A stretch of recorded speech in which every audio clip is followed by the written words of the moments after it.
اور اس خلقت کے بیان سے پہلے خالی ایک جملہ بطور تمہید کے بیان کر دوں۔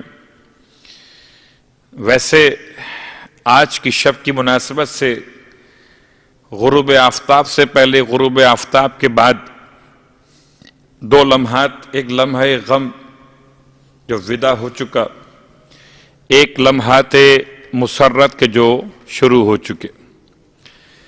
تو اگر کوئی ذہن میں سوال آ رہا ہو کہ کیسے ممکن ہے کہ مغرب کی اذان سے پہلے تو ماتم ہو رہا ہو اور مغرب کی اذان کے بعد پھر مسرت کے لمحات شروع ہو جائیں، تو اس کے سمجھنے کے لیے ایک بات کافی، ویسے تو بہرحال ہمارے بزرگوں نے جو ہندوستان سے، ہمارے اور آپ کے آباء و اجداد پاکستان سے ایک چپ تعزیے کا عنوان قائم کیا تھا، اگر آپ کو یاد ہو۔ چپ تعزیے کا مطلب خاموش جلوس، جلوس اماری ذوالجناح، مگر ماتم نہیں ہوتا تھا۔ خیر اب تبدیلی کچھ ایسی آ گئی کہ ماتم بھی شروع ہو گیا۔ البتہ ماتم اس دن تو لازم ہوا ہے، ربیع الاول کی 8 تاریخ، جس دن کے سامرہ میں 70,000 کا مجمع تھا۔ کتنا؟ 70,000۔ سامرہ کی تاریخ میں، سامرہ کیپٹل بنا ہے متوکل کے زمانے کے بعد، بغداد سے منتقل ہوا دارالخلافہ، اور معتمد عباسی کے زمانے خلافت میں اب سامرہ۔ تو آج ذرا سی باتیں سامرہ کے بارے میں ہوں گی۔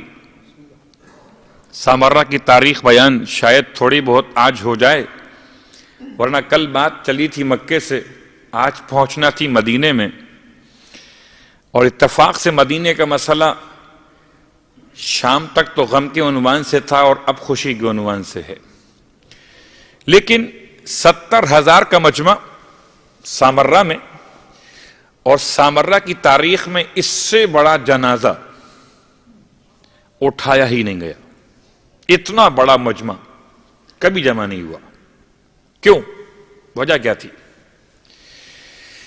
ایک آج کا سامرہ ہے کہ صاحبان ایمان کی آبادی نہ ہونے کے برابر ہے۔ آج صاحبان اسلام تو رہتے ہیں ماشاءاللہ، مگر کچھ آپ کے علم میں یہ بات رہتی ہے کہ واقعات کیسے وہاں پیش آتے ہیں، اور زیارات کبھی ممکن ہوتی ہیں اور کبھی ممکن نہیں ہوتی۔ ابھی اس سال 40 کے موقع پر ہمارے زائرین جو ساتھ میں گئے ہوئے تھے، جو 40 سے پہلے چلے گئے سامرہ، ان کو سامرہ کھلا مل گیا۔ 40 کے بعد سامرہ جانا ممکن نہ رہا ان زائرین کے لیے جن کا تعلق غیر ممالک سے تھا، عراق کے علاوہ۔ تو سامرہ آج اتنی مشکلات، 70,000 کا مجمع جمع کیسے ہوا؟ اس لیے کہ حکومت وقت کے مسائل ایسے تھے، یہ تاریخ اپنے لحاظ سے خود بیان کرتی ہے کہ زہر دے کر اور پھر رونے پہنچ جاتے تھے، زہر دے کر پھر جنازہ اٹھانے پہنچ جاتے تھے، پورا انتظام ہوتا تھا۔ اور یہ چہرے پہ نقاب ڈالنے کا مسئلہ، اب میں سے اشارہ کر رہا ہوں، اگر آپ کو یاد ہو کراچی کے جلوس کا ایک واقعہ، اس میں عاشور کے دن بہت بڑا سانحہ پیش آیا تھا، بم بلاسٹ ہوا تھا، اور پھر اچانک ہی کسی ایک مخصوص طبقے کی جانب سے، جماعت کی جانب سے، پہلے سے تیار شدہ پلان کے اعتبار سے سیاہ بینر آویزاں کر دیے گئے تھے۔ یہ وہ سیاست کا انداز ہے جو ماضی سے آ رہا ہے، زہر بھی دو اور سوگ کرنے پہنچ جاؤ۔ ٹھیک، صلوات پڑھے محمد وآل محمد۔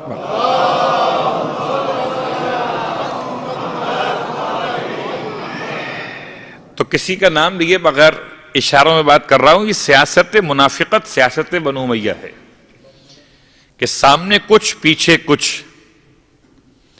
ٹھیک، تو سامرہ میں زہر دلوانے کے بعد معصوم کو 6 دن تک کیفیت ہے میرے مولا کی، اور صرف 28 سال کے سن میں میرے امام کی شہادت ہے۔ اور جب امام کے جنازے کو تیار کیا گیا، اب یہ بات بالکل واضح ہے کہ ایک ظاہر ہے ایک باطن ہے، جیسے آیات قرآن کا ایک ظاہر ہے ایک باطن ہے، تو ایسے ہی معصوم کے جنازوں کے مسائل ہیں، ایک ظاہر ہے ایک باطن ہے۔ ظاہر شاید تاریخ وہ بتائے کہ یہ حکومت کے لوگ کر رہے ہوں، اور باطن میں معصوم وہ بتائیں کہ جو معصوم کے جنازے کو معصوم کے سوا نہ کوئی نہلا سکتا ہے اور نہ کوئی کفن پہنا سکتا ہے۔ اور 11ویں امام کے بعد اب معصوم کون؟ لا محالہ ایک ہی معصوم رہ گئے، اب وہی آئیں گے، وہی نہلائیں گے، وہی کفن پہنائیں گے،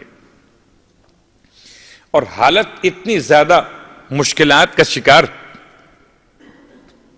کہ حکومت کی تمام تر توجہ، بہت غور کیجئے گا، بالکل ایسا ہی حال ہے کہ جیسے حضرت موسیٰ علیہ السلام کی آمد کو روکنے کے لیے خواتین کی نگرانی خواتین کے ذریعے سے کی گئی کہ کوئی پیدائش ہونے ہی نہ پائے، ایسے ہی امام کی آمد کو روکنے کے لیے پورے ہتھ کنڈے استعمال کیے گئے۔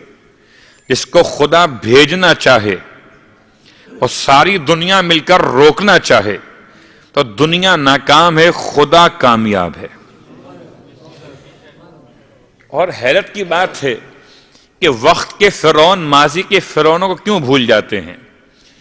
کتنے ناکام ہو چکے اور کتنے ناکام ہوں گے، کامیاب کل بھی خدا والے تھے اور آج بھی خدا والے ہیں۔ اس نے بھیجنا تھا، بھیج دیا۔ اور اب وہ جملہ سنیں کہ آثار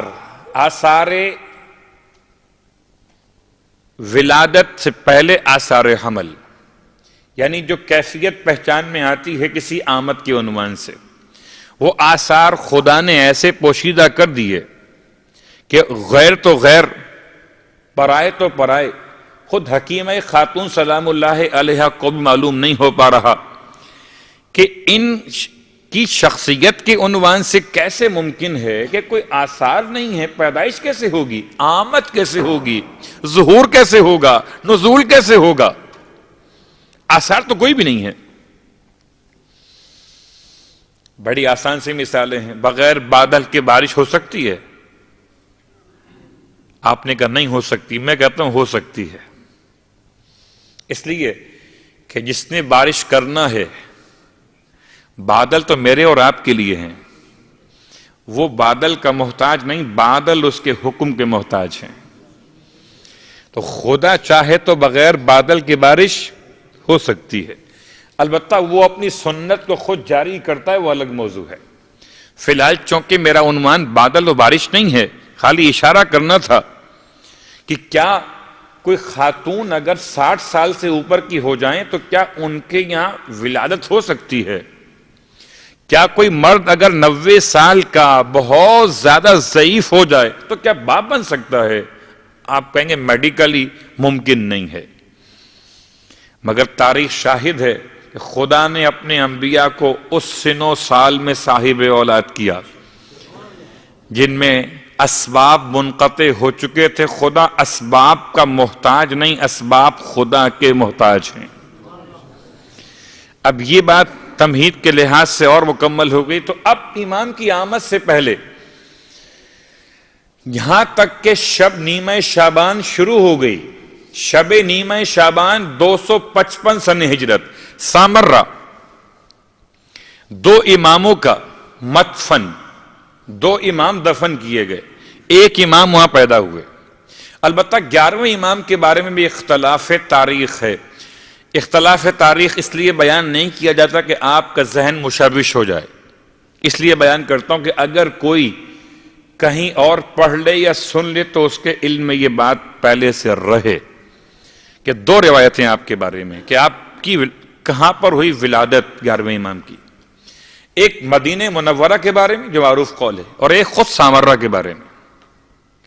تو سامرہ متفق علیہ بات یہ، مشہور بات یہ کہ 2 امام دفن کیے گئے اور 1 امام پیدا ہوئے۔ سامرہ کے لفظ کا ترجمہ بعد میں کرتا ہوں، پہلے بات مکمل ہو جائے۔ نیمہ شعبان کی شب آ گئی اور نیمہ شعبان کی شب میں حکیمہ خاتون کو روکا ہے امام عسکری علیہ الصلوۃ والسلام نے.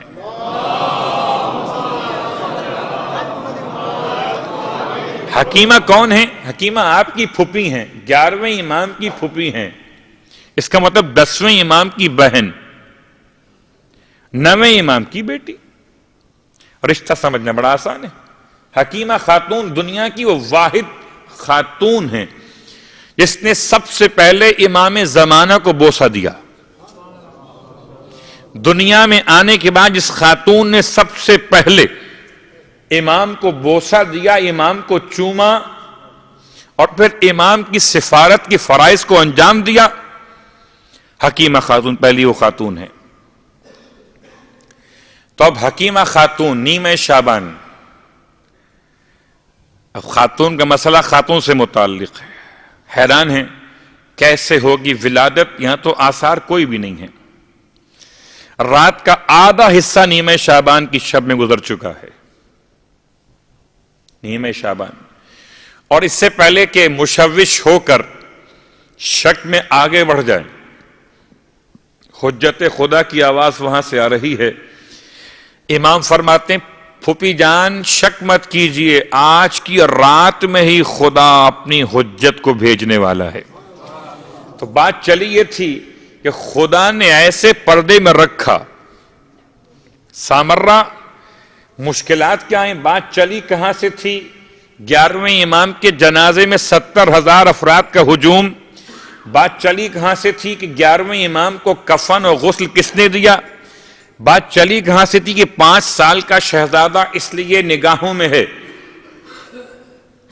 کہ یہ 5 سال کا شہزادہ 12واں امام ہے، اور 12ویں کے بعد حکومت بھی جانتی ہے کہ اگر اس 12ویں کو شہید کر دیا تو اٹ مینس کہ ختم ہو گیا. بہت سے لوگوں کو آج بھی خوش خیالی ہے کہ ہم ختم کر سکیں گے نام آل محمد کو. کتنے خوش خیال گزر گئے بد خیال ہو کر، اور کتنے اور گزر جائیں گے ان کے شامل حال ہو کر. آل محمد کل بھی دائم تھے اور آج بھی دائم. صلوات پڑھے محمد و آل محمد.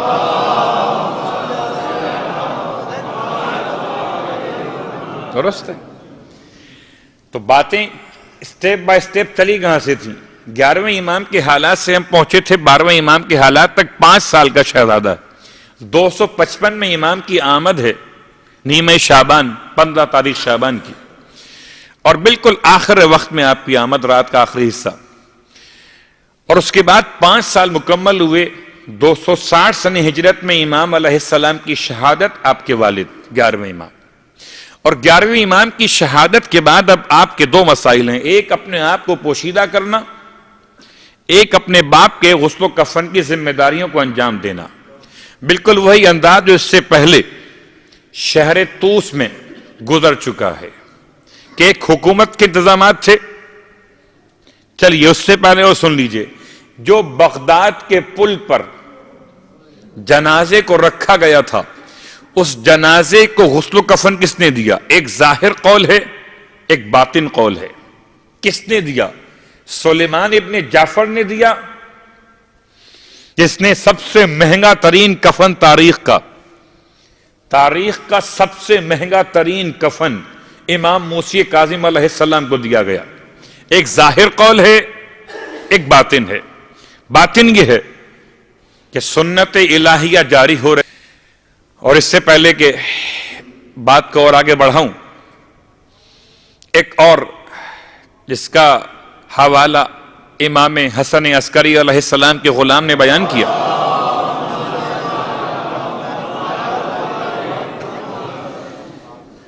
بالکل مطمئن رہیے، انشاءاللہ میں عید زہرا کی بات بھی مکمل کروں گا اور جشن تاج پوشی امام کی بات بھی مکمل ہوگی. لیکن چونکہ یہ شب کے بعد جو دن کے بعد شب کا مسئلہ تھا اس کو حل کر رہا تھا، اور اسی کے حل تک پہنچتے پہنچتے بات یہاں تک آ گئی کہ کس انداز سے امام کا غلام ابو الادیان، 11ویں امام کا غلام ابو الادیان، اور ابو الادیان امام کے ہی کسی کام سے سامرہ سے باہر جا رہا ہے، اور امام اس غلام سے کہتے ہیں جب واپس پلٹ کر آؤ گے تو مجھے تختہ غسل پر پاؤ گے اور میرے گھر سے رونے کی آواز بلند ہوگی۔ تو ہاتھ جوڑ کر روتے ہوئے ابو الادیان کہتے ہیں مولا یہ بتا دیں آپ کے بعد حجت خدا کون ہوگا؟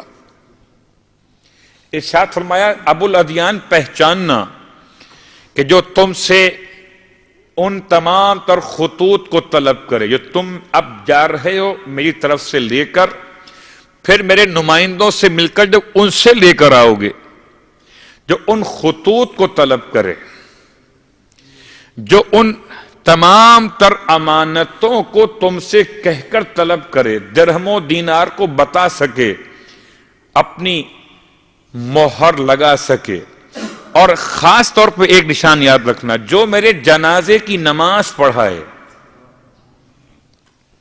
اب اس کا مطلب یہ ہے کہ 70,000 کے مجمع میں ابو الادیان کو صف اول میں جانا ہوگا،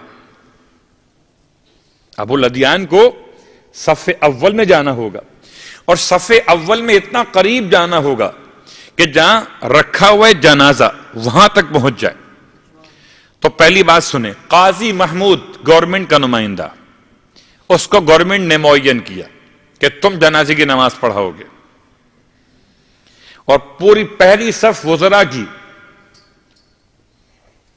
افسران لشکر کی، خود یہ تاریخ نے نہیں بیان کیا خود معتمد عباسی موجود ہے ملعون یا نہیں موجود ہے، لیکن پہلی صف وی وی آئی پیز کے لیے ہے، اور گورنمنٹ کا نمائندہ قاضی محمود جنازے کی نماز پڑھانے کے لیے معین کیا گیا، ٹھیک۔ اور ابھی قاضی محمود آگے بڑھا تھا، گورنمنٹ کے معلوم ہے آپ کو کیسے ہوتے ہیں، وہ تو معلوم ہے نا، جب چاہے گورنمنٹ تو اذان دے دیتے ہیں، اور جب چاہے گورنمنٹ تو جمعہ پڑھا دیتے ہیں، چاہے جمعہ ہو کہ نہ ہو۔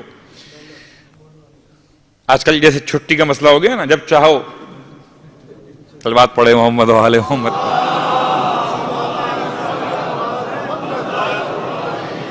تو ٹھیک، مشکل نہیں ہے۔ قاضی محمود کو ہٹایا کس نے؟ وہ کھڑا ہو گیا پڑھانے کے لیے، مگر اتنے بڑے مجمع کو کنٹرول کرنے کے لیے نماز شروع کرنے میں ٹائم لگتا ہے، یہ آپ کو معلوم ہے۔ تو قاضی محمود کو ہٹایا ایک اور شخصیت نے، اس شخصیت کا نام جعفر ہے۔ اور جعفر کون؟ کہ 11ویں امام کا بھائی ہے، 10ویں امام کا بیٹا ہے۔ تو 11ویں امام کے بھائی کل کتنے ہیں؟ 11ویں امام کے بھائیوں کی تعداد آپ کو ملاتے ہوئے 4 ہے، ایک جعفر، ایک محمد، اور ایک حسین، اور ایک حسن خداب، اور حسن و حسین سبتین کہلاتے ہیں۔ 11ویں امام حسن، ان کے بھائی حسین سبتین کہلاتے ہیں۔ سید محمد وہ والے بلد والے، وہ ان کے بھائی ہیں، اور ان 3 کے علاوہ ایک جعفر اور۔ عام طور پر نقوی سادات جعفر کی اولاد سے شمار کیے جاتے ہیں۔ جعفر کے بارے میں علماء کہتے ہیں پہلے گناہگار تھا، اس نے جھوٹا دعوی امامت کیا، اس کے بعد توبہ کر لی، جعفر تواب ہو گیا۔ تو جعفر کذاب اس وقت کذاب ہے، اور جعفر آگے بڑھا اور قاضی محمود کو پیچھے ہٹا دیا کہ میں خود جنازے کی نماز پڑھاؤں گا۔ قاضی محمود کو ہٹا دیا جعفر نے، اور جعفر کو ہٹانے کے لیے بیت الشرف کہا جاتا ہے اس گھر کو جس میں شرف پائے جاتے ہوں۔ لوگ کہتے ہیں فضیلتیں بھی ڈھونڈتی ہیں علی کا دروازہ، لیکن 12ویں امام کے گھر کا نام بیت الشرف نہیں ہے، بیت الحمد ہے۔ بڑے احتیاط کے ساتھ یہ لفظ بیت آج کل استعمال ہو رہا ہے قادیانیوں کے عبادت گاہوں کے بارے میں، اگر آپ کے علم میں ہو، مگر تاریخی اعتبار سے بیت الحمد نام ہے خانہ امام زمانہ علیہ السلام کا۔ اور جس دن سے امام علیہ السلام پیدا ہوئے اور جس دن تلوار اٹھا کر باہر آئیں گے اس دن تک کے لیے اس گھر میں چراغ ایسے روشن ہے جو اس دن بجھے گا جب امام ظہور کریں گے۔ بیت الحمد. تو بیت الحمد سے ایک شہزادہ جس کی عمر مبارک 5 سال بیان کی جاتی ہے، زلفیں بڑی خوبصورت ہیں جو گیسوئے دراز کی طرح سے اس کے شانوں تک پہنچی ہوئی ہیں، چہرے پر کیسا نور ہے اور کیا رخسار پہ تلے مبارک ہے، کیا چھوٹا سا عمامہ پہنے ہوئے ہے، اور گھر سے نکل آیا. گورنمنٹ کی اطلاع کے لحاظ سے اب تک یہ بات کنفرم تھی کہ 11ویں امام لا ولد شہید ہو گئے. گورنمنٹ کے لحاظ سے بہت ساری باتیں تفصیلات کو پھر روکتے ہوئے ورنہ ایسا نہ ہو کہ پوری تقریر اسی موضوع پہ ہو جائے. گورنمنٹ کے لحاظ سے یہ بات کنفرم تھی کہ کوئی بیٹا کوئی اولاد 11ویں امام کے نہیں تھی. اسی لیے شاید جعفر بھی آگے بڑھ گیا. جعفر کو بھی خبر نہیں ہے، جہاں تک میں سمجھ رہا ہوں. خبر تو ہونی چاہیے، وہ الگ موضوع ہے. تو قاضی کو ہٹایا جعفر نے. جعفر کو ہٹانے کے لیے 5 سال کا بچہ نکل آیا، بیت الحم سے باہر آیا، جس گھر سے جنازہ باہر آیا تھا وہاں سے باہر آیا، اور آ کر مجمع کو چیرتا ہوا آگے بڑھ کر جعفر کی ابا کو کھینچ کے فرماتا ہے، پیچھے ہٹ جائیے چچا، میں زیادہ حقدار ہوں کہ اپنے بابا کی نماز جنازہ پڑھوں. ٹھیک. اب یہ بات ذہن میں رہے کہ کسی نماز کے لیے امام جماعت پیچھے مڑ کر نمازیوں میں کسی سے نہیں پوچھتے نماز پڑھا دوں. مغرب کا وقت، عشاء کا وقت، یا ظہرین یا نماز فجر، ایک نماز ایسی ہے اس میں امام جماعت پیچھے مڑ کے دیکھتا ہے اور پہلے سوال کہ اس کا ولی و وارث کون ہے میت کا. جب وہ کوئی کہے کہ میں اس کا وارث، تو اس سے پوچھتا ہے کیا نماز پڑھا دوں، مجھے اجازت ہے. اس کا مطلب کیا ہے؟ اس کا مطلب کہ اصل ذمہ داری وارث کی ہے. تو وارث آگے بڑھا اور چچا کو ہٹا دیا. تو 12ویں امام نے جو پہلی مرتبہ 70,000 افراد کی موجودگی میں نماز پڑھائی ہے وہ نماز جنازہ ہے، اور اپنے بابا کی نماز جنازہ پڑھائی، اور پھر اس کے بعد سے نگاہوں سے ایسے غائب ہوئے کہ اس کے بعد تلاش کرتے کرتے دنیا تھک گئی. لیکن پھر کسی شخص کو امام کی وہ زیارت نصیب نہ ہو سکی سوائے ان مخصوص نواب 4 کے جو 69 سال کے دوران زمانہ غیبت صغرا میں آپ کے جانشین رہے. خیر، اب یہ موضوعات طویل ہو جائیں گے، اپنے آپ کو روکتے ہوئے کہ یہ دن گزرا ماتم کا تھا، 70,000 افراد نے وہاں ماتم کیا تھا. لیکن یہ 8 ربیع الاول کو یہ سوگ بڑھائے جانے کی تاریخ کہاں سے آئی ہے؟ اس کا تعلق کون سی سرزمین سے ہے اور کون سے معاملات سے ہے؟ اس میں کوئی شک نہیں ہے کہ 8 ربیع الاول سامرہ میں جو گزری ہے سن 260 ہجری میں، تو اس دن تو ماتم ہوا ہے، اور رات تک، اور رات کے بعد گھر میں تو بہرحال سوگ رہا ہوگا نا. ایسا تو ممکن نہیں ہے، ایسا تو آپ کی میرے گھر میں نہیں ہوتا کہ میت دفن کر کے آئیں اور خوشی منانا شروع کر دیں. پھر یہ ہم جو آپ مناتے ہیں وہ کیا ہے؟ کیونکہ ہم اب جو ان دونوں کاموں کو کر رہے ہیں، تو یہ دونوں کام ہم کر رہے ہیں دونوں واقعات کے بعد. پہلا واقعہ کربلا سے لٹے ہوئے قافلے کا مدینے پہنچنا، اور شاید کسی کے ذہن میں یہ خیال ہو کہ ربیع الاول کی 8 تاریخ کو قافلہ مدینے پہنچا. غلط.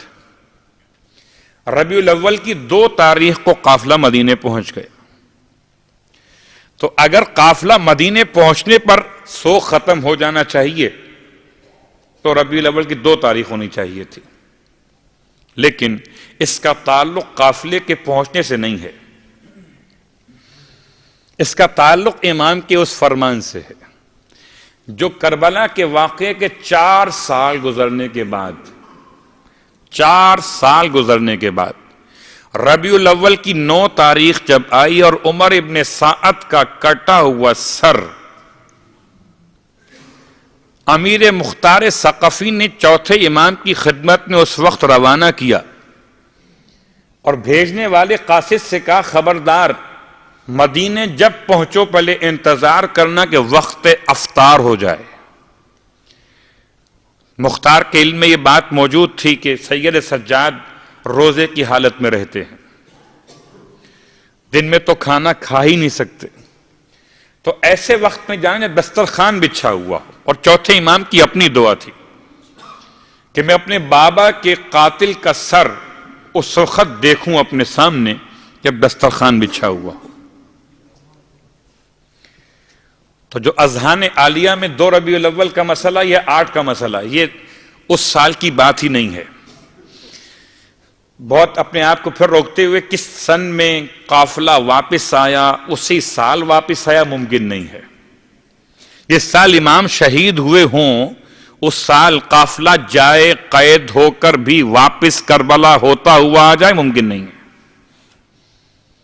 اتنی منزلیں ہیں، اتنا سفر سخت ہے، صعب والا سخت، کہ اس میں تو بہرحال قافلے کا 1 سال میں واپس مدینے پہنچنا ممکن نہیں ہے۔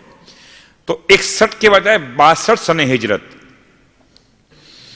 اور 62 کے بعد اب 4 سال کے بعد مختار کا انتقام مکمل ہو رہا ہے، اور مختار کے انتقام کی اتفاق سے وہ تاریخ بنی جو ربیع الاول کی 8 تاریخ یا 7 تاریخ یا 6 تاریخ عمر ابن سعد کا قتل کیا جانا، اور پھر کوفے سے ایک قاصد کا اس کے سر کو لے کر پہنچنا چوتھے امام کی خدمت میں مدینہ منورہ۔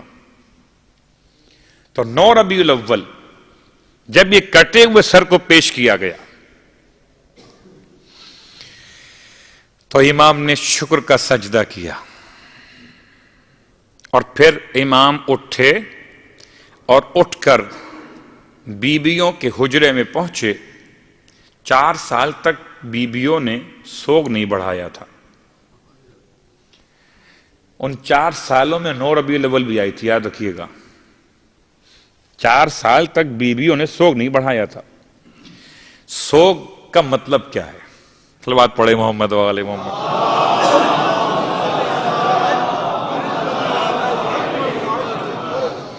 آج تو پوری تاریخ جو ہے ایک وہ اس کے انداز سے ہو گئی کہ بالکل میں پڑھتا جا رہا ہوں، اور آپ چونکہ بات یہ کہ بہت سے مسائل ذہن میں ہوتے ہیں کہ ایسا کیوں ہو رہا ہے کہ شام میں ماتم کر رہے تھے اور رات میں میلاد کر رہے ہیں، ہمیں ہوا کیا ہے، اور ہمیں معلوم نہ ہو تو ہم کسی کو کیا جواب دیں گے۔ تو تاریخ کے مسائل مختلف ہیں۔ آج لگ ایسے رہا کہ دونوں باتیں مل گئی ہیں، یہ دونوں باتیں ملی بھی نہیں ہیں، دونوں کے زمانے الگ الگ ہیں۔ ربیع الاول کی 9 تاریخ کو جب امام کے سامنے سر آیا عمر ابن سعد کا، اور امام نے بیبیوں کے پاس پہنچ کر ان بیبیوں کے پاس جو 4 سال تک کیا نہیں کرتی تھیں، سیاہ لباس تبدیل نہیں کرتی تھی، نمبر 1۔ نمبر 2، بیبیاں اپنے سروں میں کنگھی نہیں کرتی تھیں، بال نہیں بناتی تھیں۔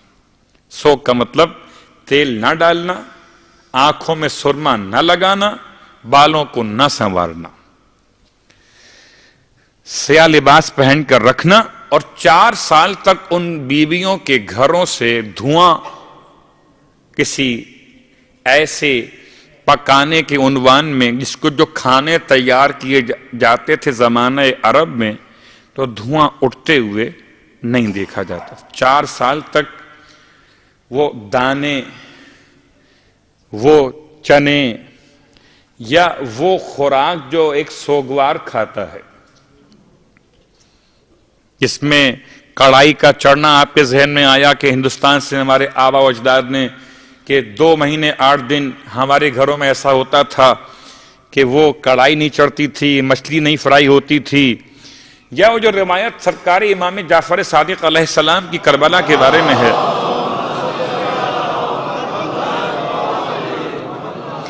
کہ امام فرماتے ہیں جب کربلا جاؤ تو ایسے مت جانا کہ جیسے کہ تم کسی تفریح کے لیے جا رہے ہو، کہ تمہارے ساتھ بھنی ہوئی رانیں ہوں روسٹ کیے ہوئے گوشت کے ٹکڑے ہوں اور تم اسے کھا رہے ہو بیٹھ کر، ایسے جانا جیسے تم اپنے باپ کی قبر پہ جاتے ہو۔ تو یہ غم کا انداز، سوگ کا انداز کیا ہے؟ سوگ میں کتنی باتیں شامل ہو گئی۔ نمبر 1 سیاہ لباس، نمبر 2 سر کے بالوں میں خاک کا باقی رہ جانا، نہ تیل ڈالنا، نہ کنگھی کرنا، نہ آنکھوں میں سرما لگانا، ٹھیک، اور 4 سال تک ان کے گھروں سے دھواں بلند نہ ہونا۔ یہ عربی ماحول کے لحاظ سے یا جو اس زمانے کے طریقہ کار تھے کہ جب کوئی گھر سے دھواں اٹھتا تھا سمجھتے تھے گوشت بھونا جا رہا ہے، تو 4 سال تک ہانڈی چولہے پر چڑھائی نہیں گئی۔ پھر کیا کھایا؟ پھر ابلے ہوئے گیلے کیے ہوئے جو، گندم یا اور قسم کے جو غم والے انداز میں خوراک لی جاتی، چنے وغیرہ، 4 سال تک۔ پھر امام نے ان سے فرمایا کہ اب سوگ بڑھا دو۔ جب عمر ابن سعد کا سر کٹ کے آ گیا تو امام فرمایا سوگ بڑھا دو، تو سوگ بڑھایا گیا 9 ربیع الاول کو، نہ کہ شب 9 ربیع الاول کو۔ لیکن ایک ہمارا موضوع ہے کہ ہم تاریخ مناتے ہیں شب کے اعتبار سے، اور چونکہ آج منا رہے ہیں، اس دن کی بات نہیں کر رہے، آج منا رہے ہیں، تو اس عید کو عید زہرا اس لیے کہتے ہیں کہ ثانی زہرا نے اب یہ اپنے مقام پر تفصیل کہ کون کون سی بیویاں زندہ رہی ہیں سوگ بڑھاتے بڑھاتے، ان میں سے اکثر جو کربلا سے قافلہ آیا تھا ان میں سے اکثر بیویاں ان 4 سالوں میں روتے اور روتے دم توڑ چکی ہیں۔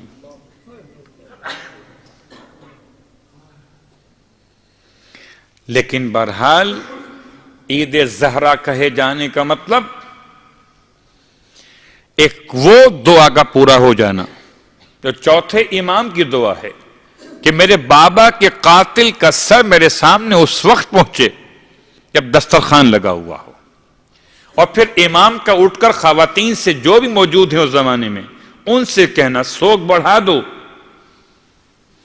کہ اب سیدہ کے گھر میں وہ مسرت کے لمحات داخل ہو رہے۔ سوگ بڑھانے کا مطلب سیاہ لباس تبدیل کیے گئے، سوگ بڑھانے کا مطلب بالوں میں کنگھی کی گئی، تیل ڈالے گئے، آنکھوں میں سرمے لگائے گئے، اور گھروں میں چولہے روشن کیے گئے۔ اس سے ہٹ کر کسی حرام کام کو حلال کر لینا سوگ بڑھانے کے نام سے۔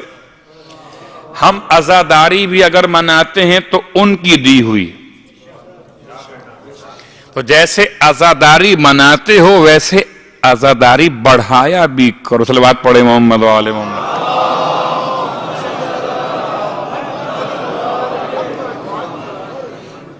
ٹھیک ہے، تو عید زہرا کا عنوان ذرا سا عید شجاع بھی اسے کہتے ہیں کہ شجاع کا مطلب شجاعت اور بہادری، اور امیر مختار کے انتقام کی تاریخ بہرحال اس وقت مکمل ہو رہی جبکہ اصل کردار عمر ابن سعد کو، اور اب تو مختار نامہ بشکل فلم آپ کے سامنے موجود ہے، اب کتنے مسائل مختلف ہوں کتابوں سے وہ الگ موضوع ہے، لیکن اب آپ دیکھ سکتے ہیں کیسے انتقام لیا گیا، کس انداز سے عمر ابن سعد کے بیٹے کو حفص کو واصل جہنم کیا گیا۔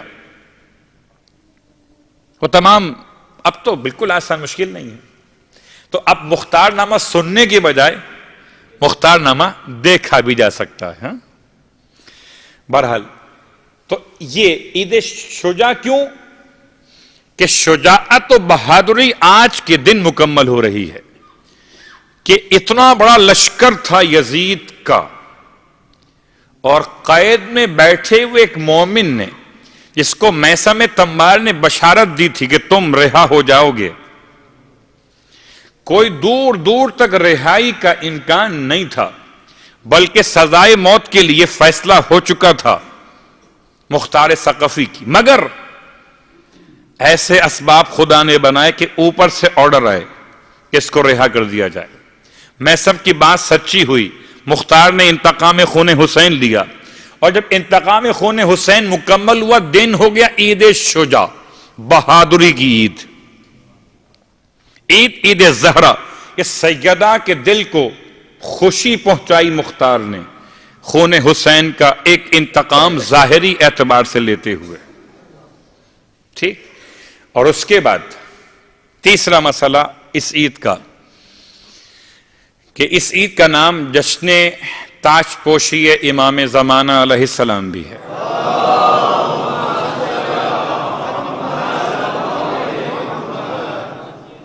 آج کی پوری تقریر اسی بات نکل گئی.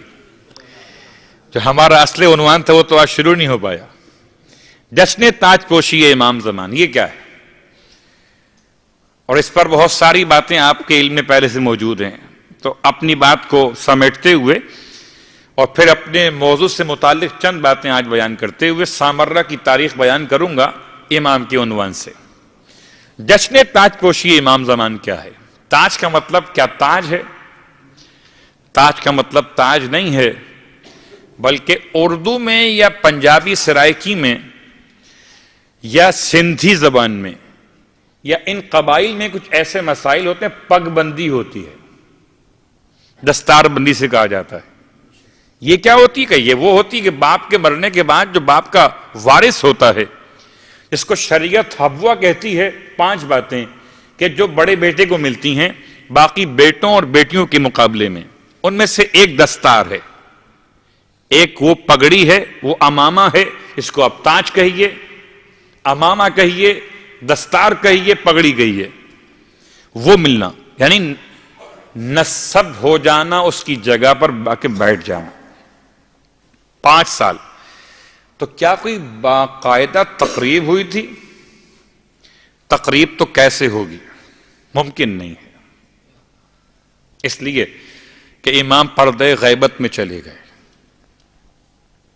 صرف ایک جنازے کی نماز کے لیے سامنے ظاہر ہوئے، یا پس پردہ آپ نے اپنے بابا کو غسل و کفن دیا، یا اس سے پہلے پس پردہ آپ اپنے بابا کے سامنے ظاہر ہوئے اور بابا نے آپ سے پانی مانگا، آپ نے اپنے بابا کو پانی پلایا، اور پھر بابا فرما رہے تھے بیٹا چلے جاؤ اس سے پہلے کہ تمہیں کوئی دیکھ نہ لے. تو ابتدائی 5 سال امام نے کہاں گزارے؟ کہاں رکھے گئے؟ کون سا مقام تھا؟ جبرائیل لے کر گئے تھے یا فرشتوں نے آپ کو کہاں پہنچایا تھا؟ 5 سال بھی گھر میں نہیں تھے وہ 5 سال بھی. اور اس کے بعد زمانے غیبت صغرا اور غیبت کبریٰ. مگر تاج پوشی کیا؟ ہر امام جانے والا امام، شہید ہونے والا امام، اور ہر امام آنے والا امام، ان کے دونوں کے دن اس انداز سے ملتے ہیں کہ ایک جانے والے کا روز شہادت اور آنے والے کا روز امامت، پہلا روز امامت کا. 28 صفر سن 11 ہجری رسول خدا کی وفات یا شہادت، مولائے متقیان کی امامت کا پہلا روز. تو کیا جشن تنصیب ہوتا ہے؟ پھر 28 صفر 21 رمضان سن 40 ہجری، اس سے پہلے 21 رمضان سن 40 ہجرت، اور مولائے متقیان کی شہادت کا روز اور مولا امام حسن مجتبیٰ کی امامت کا پہلا روز. ٹھیک. اس کے بعد چلیں تو تاریخ ایک مثال اور کافی ہو جائے گی کہ پھر 28 صفر یا 7 صفر عربی کیلنڈر کے 7 صفر اور ہجرت کا 50واں برس امام مجتبیٰ علیہ السلام کی شہادت کا روز اور امام حسین علیہ السلام کی امامت کا پہلا روز. اور صرف ایک بات اور کہوں گا تاکہ یہ بات واضح ہو جائے کہ تاج پوشی کا مطلب خوشی کی محفل ہے کہ نہیں ہے. ٹھیک. کربلا میں 10 محرم ایک امام کی شہادت 61 ہجری، امام حسین کی شہادت علیہ السلام، اور سرکار امام سجاد علیہ السلام کی امامت کی پہلی شام، شام غریبہ. ایسے ہی اس کا مطلب کیا ہوا؟ اس کا مطلب یہ ہوا کہ ہر امام سوگوار ہے اپنے جانے والے بابا یا بھائی کی شہادت کے روز پر. لیکن 12ویں امام کا مسئلہ یہ ہے اور اس لیے خوشی منائی جاتی ہے کہ اب انتقام لینے والے کی امامت کا آغاز ہو گیا ہے. اس سے پہلے جتنے ائمہ کے روز امامت پہلے روز کے عنوان سے آ رہے تھے وہ سب کے سب روز غم تھے کہ ایک شہادت کے بعد اگلی شہادت کے مسائل تھے. لیکن آخری امام کی امامت کا پہلا روز ربیع الاول کی 9 تاریخ یا ربیع الاول کی 8 تاریخ میں شب لگاتے ہوئے آپ خوشی اس لیے منا رہے ہیں کہ اب کوئی شہادت ایسی نہیں ہے کہ جو غم والی ہو. اب تو انتقام ہے تمام تر ان افراد سے انتقام کہ جن کی فہرست بہت طویل ہے. اور انتقام لینے والوں میں آپ کے ساتھ کون ہوگا؟ کچھ باتیں آ چکی، کچھ باتیں انشاءاللہ باقی 2 راتوں میں آئیں گی. اب پتہ نہیں آپ آئیں گے کہ نہیں آئیں گے، باتیں تو آئیں گی.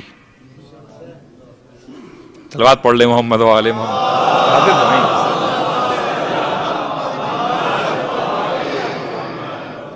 ابھی کرنسی امام کے زمانے کے لحاظ سے، امام زمانہ کے لحاظ سے بہت سے مسائل باقی ہیں. کن افراد سے آپ کی کہاں جنگ ہونی ہے اور کون کون لشکر میں شامل ہونے والا ہے.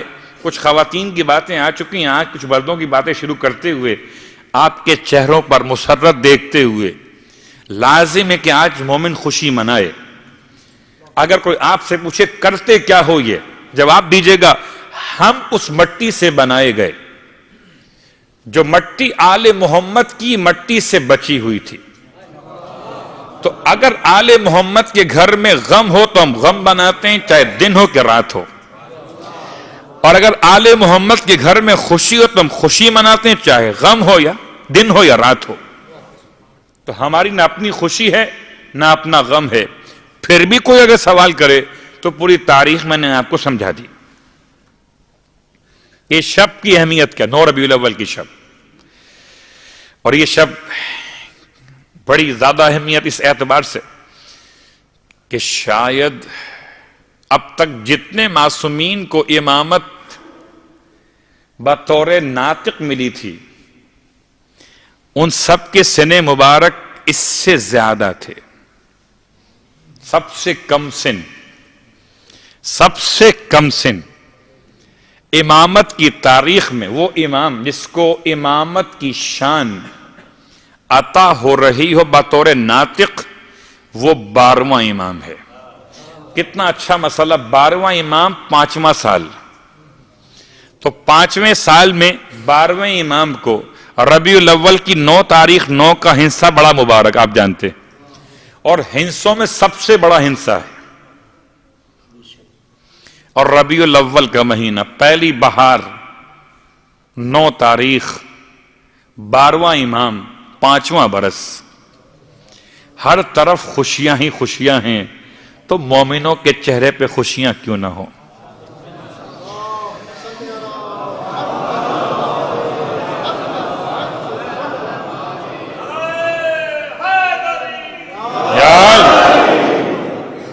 ٹھیک. تو ان تمام تاریخوں کے اعتبار سے اب تذکرہ صرف امام کے آمد کے عنوان سے 2-3 مسائل آج اپنے عنوان سے متصل کرتے ہوئے بیان کر دوں، اور پھر اب یہ محفل ہے، پھر منقبت ہوگی. اور منقبت میں وہ کیف پیدا ہوگا. بظاہر کتنی بات انسان اپنی نثر میں کر لے، مگر شعر تو پھر شعر ہوتے ہیں. ہاں وہ شین این رے شعر ہو یا شین یہ رے شعر ہو جائے، بہرحال اپنے مقام پر ہے دونوں کا مرتبہ. اور امام کا جملہ کہ اگر کوئی ہماری محبت میں شعر کا ایک بیت کہے تو جنت میں اس کا گھر تیار ہو جاتا ہے. تو آج کی رات تو برکتوں کی رات ہے، رحمتوں کی رات ہے، مگر اپنی ذمہ داریوں کو یاد کیجئے گا. آج کی رات ہی بتاتی ہے کہ آ گیا اس کا زمانہ جو انتقام لینے والا ہے. اور ایسی عدالت، ایسی کورٹس قائم کریں گے میرے امام کہ جن کورٹس میں گواہوں کی ضرورت نہیں ہوگی. حضرت آدم سے لے کر سوائے جناب داؤد کے زمانے کے، وہ بھی بعض مشکلات اور بعض واقعات میں، ہر نبی کے یہاں گواہوں کے ساتھ معاملات حل کیے گئے تھے، مگر آخری امام کی عدالت ایسی قائم ہوگی کہ امام اپنے علم کی بنیاد پر فیصلہ کریں گے، گواہوں کی ضرورت نہیں ہوگی۔ جب 12ویں امام کو گواہوں کی ضرورت نہیں ہے تو خدا کو گواہوں کی کیا ضرورت ہے؟ امام کے معجزات میں سے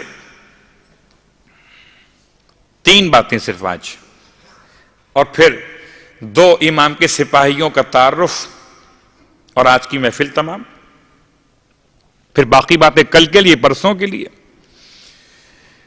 تو امام علیہ السلام کی پہچان آپ نے سنی، آپ کا چہرہ سنا، آپ کے سن مبارک کے مسائل سنے، آپ کے رخسار پر، آپ کے چہرے پر، آپ کے جسم پر، آپ کے امامے کی شان، آپ کی ابا کی شان آپ نے سنی، لباس کیسا ہوگا، چپلیں نالین کیسی ہوں گی، یعنی پورا وجود کیسا ہوگا، اور وجود کے ساتھ اب آپ کی کیفیت۔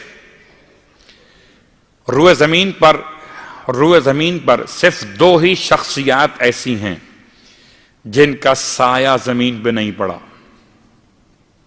ایک ختمی مرتبت صلی اللہ علیہ وآلہ وسلم،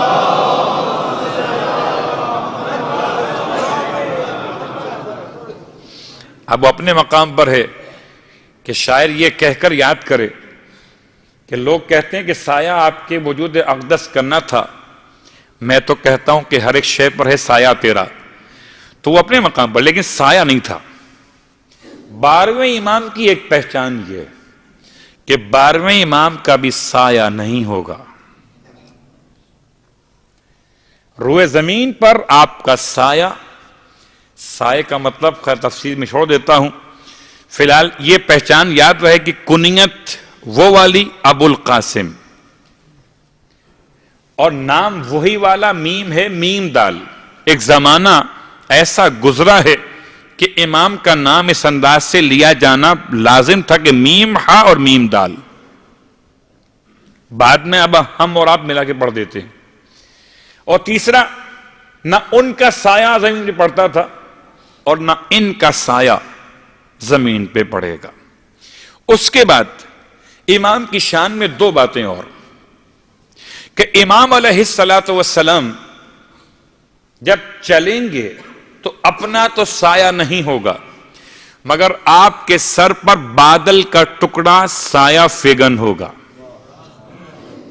یہ ایک اور علامت خصوصیت ختمی مرتبہ صلی اللہ علیہ وآلہ وسلم کی۔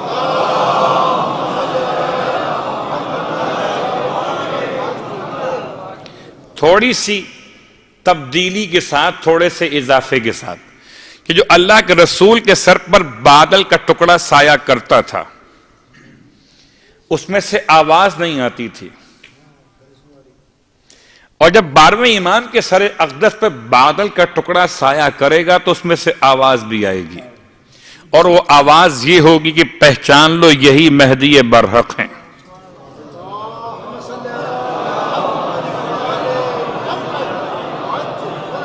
ٹھیک،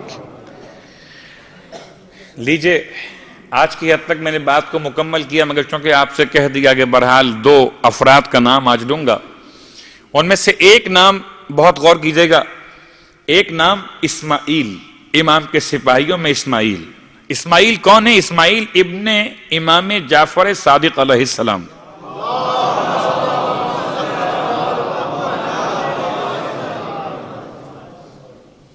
بارہویں امام کے لشکر میں شمولیت کے لیے جن کو اٹھایا جائے گا، خاص طور سے جو ان 313 میں سے خاص ہوں گے، ان میں اسماعیل۔ بہت غور کیجئے گا، یہ عیسائی بھی باقی رکھے جا رہے ہیں کہ عیسیٰ علیہ السلام آئیں گے تو جہاں عیسیٰ چلیں گے وہاں برحق عیسیٰ کو پہچاننے والے عیسائی بھی چلے آئیں گے۔ اور اسماعیلی، جب اسماعیل خود آئیں گے، اسماعیل کی پوری تاریخ نہیں پڑھتا، اتنا بیان کر دوں کہ اسماعیل جیسے شریف النفس امام زادگان بہت کم گزرے، ایسے شریف النفس کہ اکثر تشیع کا اجتماع ہو رہا تھا کہ یہی صفات امام رکھنے والے دکھائی دیتے ہیں. اگر اسماعیل کا انتقال ان کے بابا کے زمانے حیات ظاہر میں نہ ہوتا تو اسماعیل میں امامت کے اوصاف سوائے منصب کے سب پائے جا رہے تھے، سوائے منصب کے. البتہ منصب خدا کا ادا کیا ہوا ہے. یہ جو 7ویں امام کے لیے اسماعیل کے لیے نہیں تھا. اسماعیل انتقال کر گئے، اور اسماعیل پہلی شخصیت کہ جن کے کفن کے ٹکڑوں پر امام جعفر صادق علیہ السلام نے شہادت نامہ لکھا تاکہ اگر کبھی اسماعیل کی قبر کھود کر کوئی اسماعیل کو امام ماننے والا حق پہچاننا چاہے تو اسماعیل کے کفن کے ٹکڑے پر لکھا تھا کہ اسماعیل ان اماموں کو خود ماننے والا ہے. اس کے بعد سے ایک سنت یا مستحب عمل شروع ہوا شہادت نامے کا. تو ایک اسماعیل اور ایک وہ شخصیت کے جو اصحاب میں شامل ہیں، اور یہ ہیں عبداللہ ابن شریک. عبداللہ ابن شریک کس کے صحابی ہیں؟ 3 اماموں کے صحابی ہیں، 4تھے امام، 5ویں امام اور 6ٹھے امام کے. اور خدا نے عبداللہ ابن شریک کو کیا مقام دیا؟ امام فرماتے ہیں گویا میں دیکھ رہا ہوں کہ عبداللہ ابن شریک عمامہ پہنے ہوئے، اس کے دونوں طرف تحت الحنک لٹکے ہوئے ہیں، اور ہاتھ میں تلوار لیے ہوئے، علم کو تھامے ہوئے نصرت امام قائم علیہ السلام میں آگے بڑھ رہے ہیں آواز دیتے ہوئے. تو باقاعدہ نام امام کے اصحاب میں سے مخصوص کیا گیا، عبداللہ ابن شریک، جو امام کے زمانے امام کے اعتبار سے اٹھائے جائیں گے. اور پھر وہ جملہ یاد رہے کہ اٹھائے جانے کی سب کو خواہش ہے. ایسا زمانہ، تو اس زمانے میں اٹھائے جانے کے لیے ہمارے اور آپ کے پاس کیا موجود ہے؟ دعائے احد روز تلاوت کیجئے صبح کی نماز کے بعد. 40 دن کا جو نسخہ بیان کیا گیا صرف وہ عادت دلوانے کے لیے. روز پڑھیے دعائے احد. اگر صبح نہ پڑھ سکیں، اور ماشاءاللہ آپ میں سے اکثر تو اپنی ٹرانسپورٹ والے ہوں گے، ان کے پاس اپنی گاڑیاں ہوں گی، اگر نہیں ہے تو موبائل میں آج ممکن ہے، بہت آسان ہے، کان میں لگائیے، آپ چلتے رہیے. اور جب مستحب نماز چلتے پھرتے ہو سکتی ہے، جب نماز شب سفر کرتے ہوئے ہو سکتی ہے، تو پھر دعائے احد سفر کرتے ہوئے کیوں نہیں سن سکتے؟ ہاں صرف وہ ایک عمل ذرا سا ایسا ہوگا جو عجیب سا لگے گا، وہ 3 مرتبہ ران پر ہاتھ مار کر امام کو الجل کہہ کے پکارنا. لیکن امام فرماتے ہیں جو اس کو تلاوت کرے 40 دن صبح کی نماز کے بعد، خدا اسے اس کی موت کے بعد اٹھائے قبر سے ملائے لشکر امام سے، اس کے 1000 گناہ مٹا دیے جائیں، 1000 نیکیاں اس کے نامہ اعمال میں لکھی جائیں. لیکن دعائے احد سے زیادہ ضروری ہے تجدید عہد. دعاؤں سے کوئی ناصر امام نہیں بنتا. دلیل دو؟ صرف ایک چھوٹی سی بات، مجھے بخار ہوا، نزلہ زکام ہوا، تو کیا خیال ہے خالی سورہ الحمد پڑھ لوں بیٹھ کر ٹھیک ہو جاؤں گا؟ شریعت بھی کہتی ہے، عقل بھی کہتی ہے کہ دعا بھی کرو اور دوا بھی کرو، اور دعا اور دوا کے درمیان پرہیز بھی کرو تاکہ مرض آگے بڑھنے نہ پائے، رک جائے. تو اسی لیے دعا کیجئے دعائے احد کے نام سے، اپنے آپ کو گناہ سے روکیے تجدید عہد کے نام سے. اور آئیے اس سے پہلے کہ ہم منقبت اور شعراء کے کلام سے اپنی سماعتوں کو منور کریں، اپنے اذان کو معطر کریں، وہ ہاتھوں کو اٹھا کر اپنے حق میں پہلے دعا مانگ لیں تاکہ دعا سے پھر منقبت متصل ہو جائے. اور دعا سے پہلے ایام ازا مکمل ہوتے ہوئے بہرحال میں ان تمام تر انتظامی مشینری کے لیے شکریہ ادا کرنا چاہوں گا کہ جن کی معاونت سے شارجہ میں عزاداری بحسن و خوبی انجام پائی اور انشاءاللہ پاتی رہے گی. ان میں گورنمنٹ آف شارجہ اگر امیگریشن کا محکمہ ویزے پاس نہ کرتا اور ہمیں پرمیشن نہ ملتی تو کوئی بھی عالم ذاکر باہر سے آپ کیا نہیں آ سکتا تھا. ہم شکریہ ادا کرتے ہیں آج کی شب عید سعید میں ان تمام افراد اور تمام متعلقہ محکموں کا کہ جو اس بات کا باعث بنے کہ ہم آپ تک پہنچے.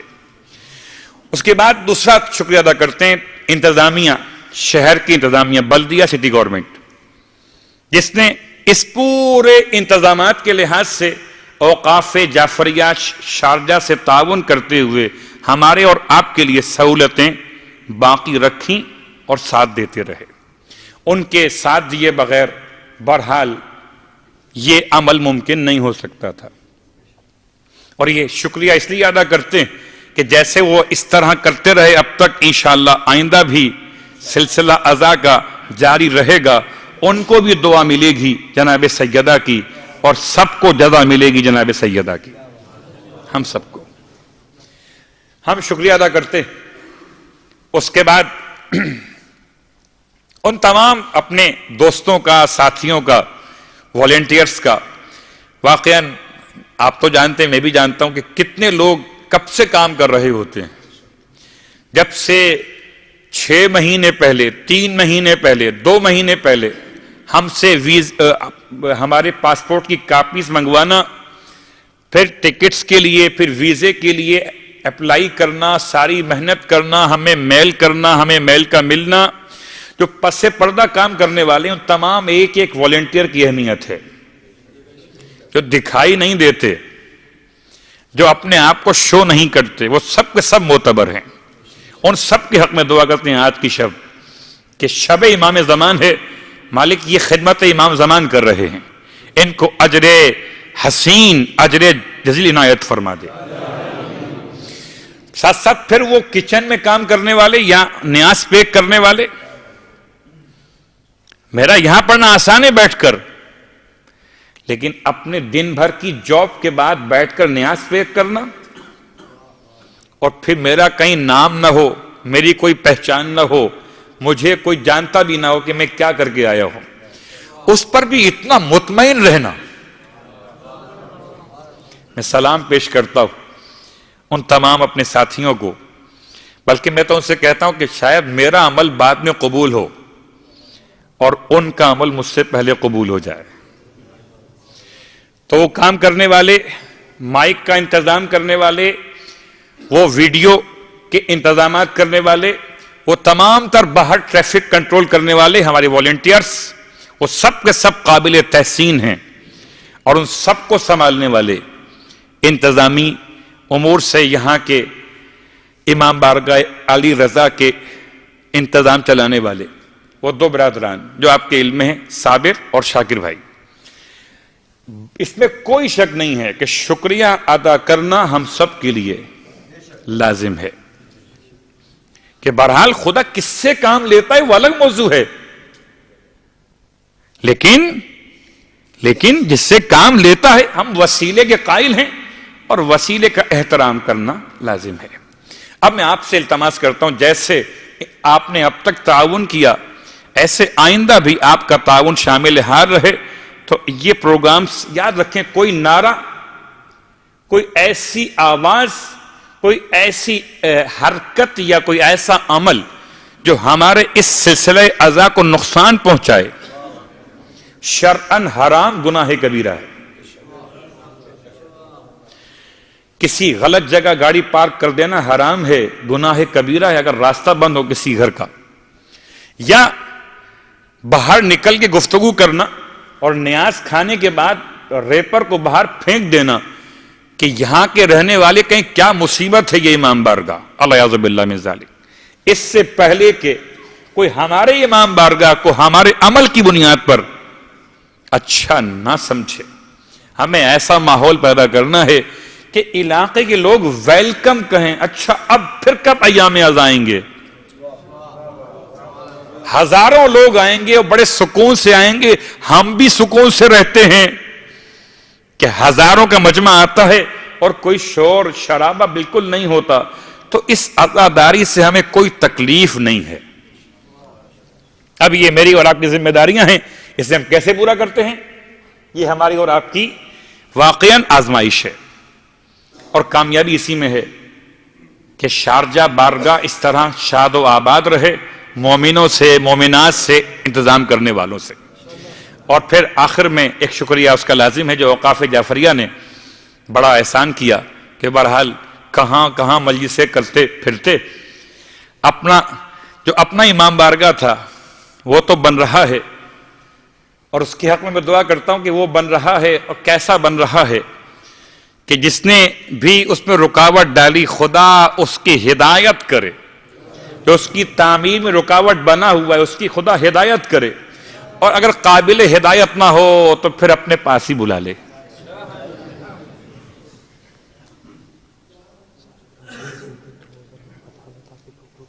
ٹھیک ہے، صلوات پڑھ لے محمد و آل محمد۔